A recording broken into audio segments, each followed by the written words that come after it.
Abril de 1912, el barco más grande, lujoso y seguro del mundo, se hunde en su viaje inaugural, tras chocar contra un iceberg. Más de 1.500 personas pierden la vida en las heladas aguas del Atlántico Norte.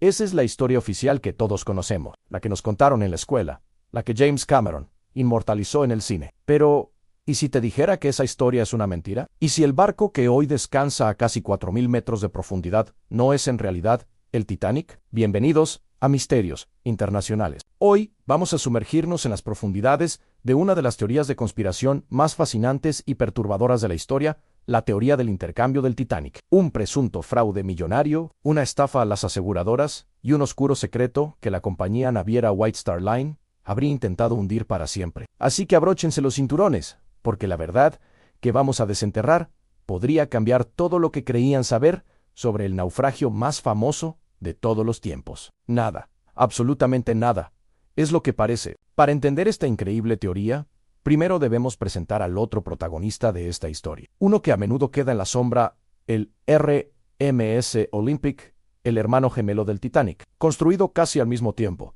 el Olympic era prácticamente idéntico al Titanic en diseño y tamaño. De hecho, fue el primero de los 3 barcos de la clase Olympic en ser botado. Su carrera, sin embargo, comenzó con muy mala pata. En septiembre de 1911, apenas un año antes del desastre del Titanic, el Olympic protagonizó un grave incidente. Mientras navegaba por el Solent, un estrecho que separa la isla de Wight de Inglaterra, chocó violentamente con un buque de guerra británico, el HMS Hawke.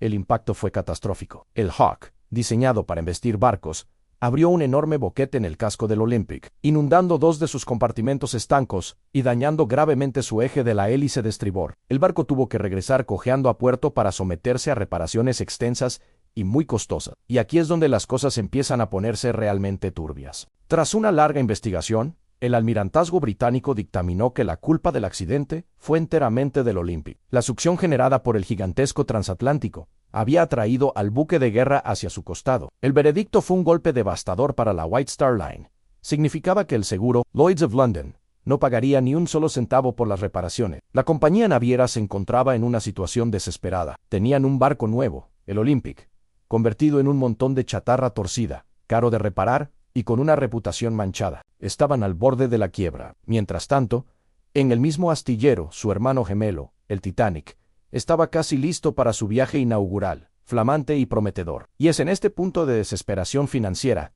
donde, según los teóricos, nace un plan diabólico. Imagina que eres el director de la White Star Line. Tienes un barco dañado que es una sangría económica y otro nuevo, idéntico, a punto de zarpar.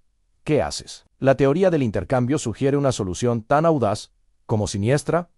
Los intercambias. Aprovechando que ambos barcos estaban en el mismo astillero y eran casi indistinguibles para el ojo inexperto, la compañía habría llevado a cabo un cambiazo secreto. El dañado Olympic habría sido remendado superficialmente y rebautizado como Titanic. Mientras tanto, el verdadero y nuevo Titanic habría asumido la identidad del Olympic y continuado su servicio durante años. El plan era simple en enviar al barco dañado, ahora disfrazado de Titanic, a su viaje inaugural, orquestar un accidente en medio del océano y cobrar la jugosa póliza de seguro del barco nuevo. Una suma de dinero que no solo cubriría las pérdidas, sino que salvaría a la compañía de la ruina. Suena a guión de película, ¿verdad? Pero los defensores de esta teoría afirman que la evidencia está a la vista de todos, si sabes dónde mirar. Por ejemplo, investigadores y entusiastas de la historia naval como Robin Gardner han señalado discrepancias físicas muy extrañas. Una de las más citadas es el número de ventanas, o portillas, en la cubierta B de los barcos. Las fotografías del Titanic original,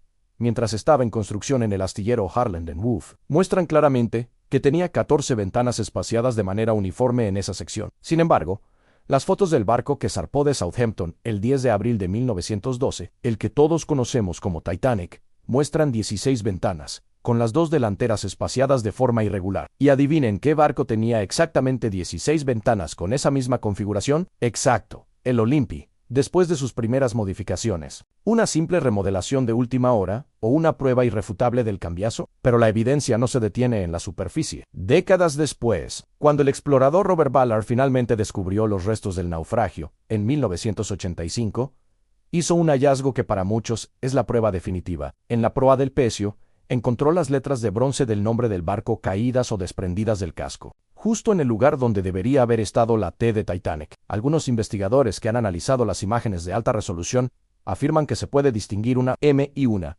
P débilmente grabadas en el acero debajo, letras que corresponderían a Olympic. Podría ser que las letras de Titanic simplemente se hubieran remachado sobre el nombre original del Olympic, y que el paso del tiempo y la corrosión estuvieran revelando el engaño. La historia se vuelve aún más inquietante si consideramos el comportamiento de ciertas personas clave en los días previos a la tragedia. Se dice que un número inusualmente alto de miembros de la tripulación, incluidos fogoneros y oficiales, renunciaron a sus puestos justo antes de que el barco zarpara, algunos incluso el mismo día del viaje, sin dar explicaciones claras. ¿Acaso sabían algo? ¿Habían escuchado rumores en el astillero sobre el estado real del barco? Y luego está el caso de J.M. o Morgan, el todopoderoso financiero estadounidense y propietario de la empresa matriz de la White Star Line. Morgan tenía reservada una de las suites más lujosas del Titanic, y su participación en el viaje inaugural era un gran reclamo publicitario. Sin embargo, canceló su pasaje en el último momento, alegando una enfermedad repentina. Lo curioso es que, días después del naufragio,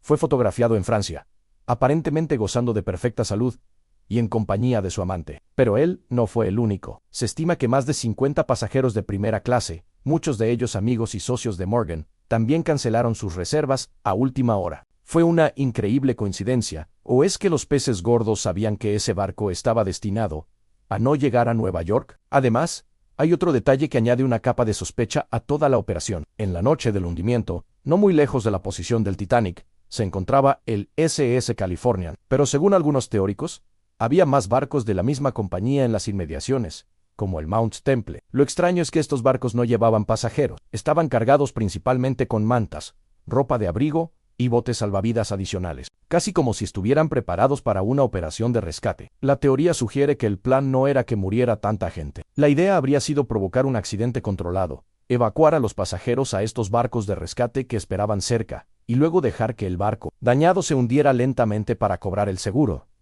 Pero algo salió terriblemente mal. Quizás el accidente con el iceberg fue más grave de lo esperado.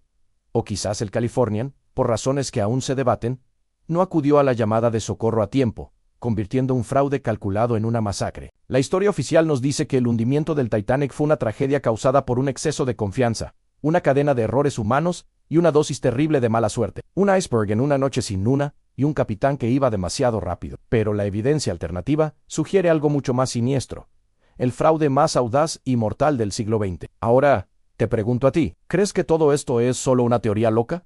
¿Una coincidencia de detalles sin conexión? ¿O crees que una compañía, desesperada por evitar la bancarrota, sería capaz de planear un engaño tan monumental, sacrificando a sabiendas más de 1.500 vidas por dinero? ¿Fue negligencia fatal o un plan maestro que salió mal? La verdad, como el propio barco, puede que yazca en el fondo del océano, oculta para siempre. Déjame saber tu teoría en los comentarios. Me encantaría leer lo que piensas. Si te apasionan los misterios que la historia oficial intenta ocultar y quieres seguir explorando los enigmas más grandes del mundo, no olvides suscribirte a Misterios Internacionales y activar la campanita. No dejes que la verdad se hunda. Nos vemos en el próximo video.